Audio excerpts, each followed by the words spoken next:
What's up mga buddy, no? So in today's video mga buddy, may ayusin tayong Yamaha F7 USB mixer, no? Yan. Ano to buddy, walang audio, may power siya kaso wala siyang audio, no?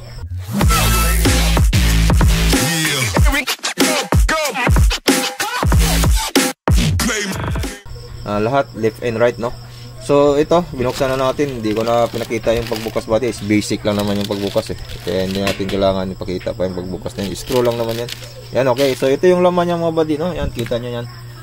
So kahit nalalagyan natin ng USB, nagpi-play siya. Nagpi-play yung USB kasi wala talaga siyang output.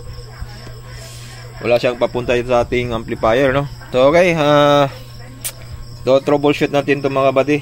Ang kadalasang nasisira sa pagganito, walang output mga buddy, no, is atong mga 4485 na ano to, mga IC yan. Yan mga IC. So dito tayo magpo-focus mga buddy sa ano niya, sa main niya, no, dito. Dito yan eh. Dito yung main output niya, dalawa eh, no. RCA na ano, dito lang tayo sa RCA kasi wala tayong. So dito tayo mag-focus mga buddy. Ito mga 4485 na yan na IC. OP amp, yan. So i-check lang natin yung voltahe niya mga buddy. Voltahe lang i-check natin, ground. Ito pakita ko sa inyo, yan. Ground at saka BCC lang i-check natin dyan mga buddy, no. Kuha tayo ng pantusok. Okay, so ito ground, tapos ito naman is BCC. So dito lang tayo mag-check niyan. Okay, so troubleshoot lang muna natin, tapos pakita ko sa inyo kung okay na. So i-explain ko sa inyo kung anong pinilitan natin, no? So mag-troubleshoot muna tayo para hindi tayo matagalan sa ating video. Okay, so dito lang tayo mag-focus. Itong dalawa na yan, tatlo. Okay, i-testing natin para makita nyo talaga, no, na wala siyang audio, may power siya. Isasaksak na natin. Yan. So may power on na siya, yan. Kita nyo na, power on na yan, yan. Yung green yan, ito. Power on na. May display na yung ano niya.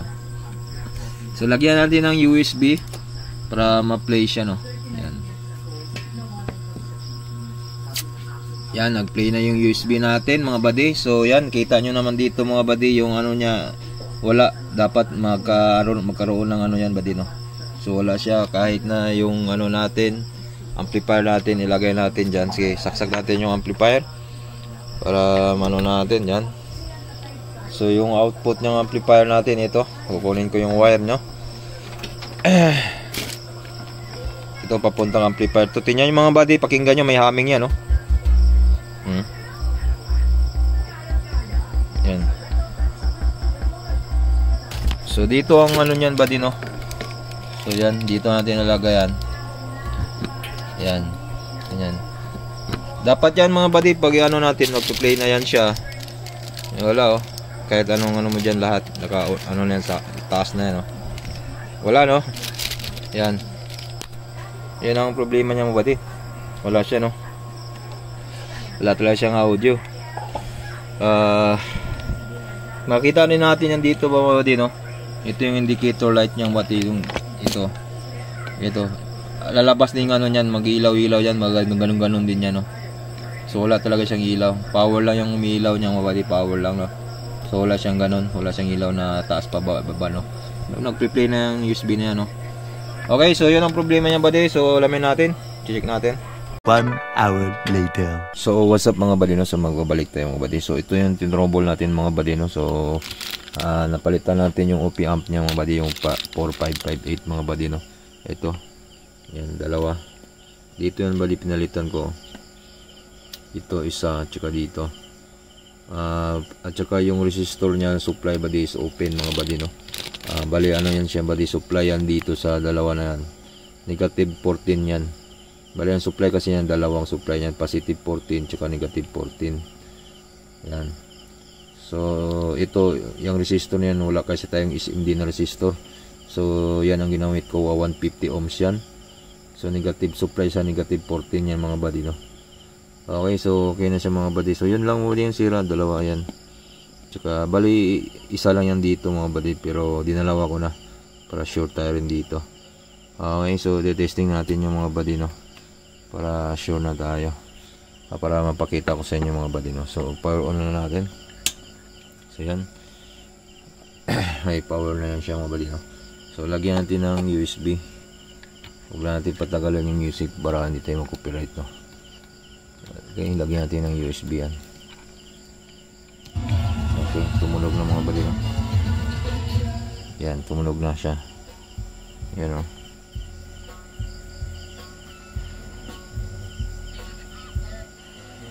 Yan. Basta yung indicator light niya mga buddy, i-off natin yung ilaw dito para yan. Pag yung indicator light niya mga buddy, no, is naglalaro, so okay na yan siya buddy. So tanggalin na natin yung output nito papuntang amplifier kasi gabi na maingay, no. So tanggalin na natin para walang output. Titingnan natin yung indicator lights niya mga buddy. Kita naman natin yan kahit wala yung output sa amplifier, no, yung papuntang amplifier. So yan, volume natin. So yan, ibo-volume natin. Ito yung master volume niya, no. Yan yung light na sinin yung mga buddy, no. So yan, may ilaw na siya buddy. So okay, goods na yan mga buddy, no. Naka USB tayo. So yan,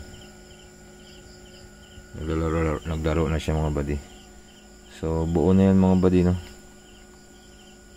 Yan, naglaro na yung ilaw niya. So okay na mga buddy. Yan lang sira mga buddy, dalawang OP-amp na 4585. Yan, tsaka isang resistor na open yung supply, papuntang negative side. Okay, so yan lang mga buddy. So okay na, goods na siya. Isasarado na natin yan mga buddy, no.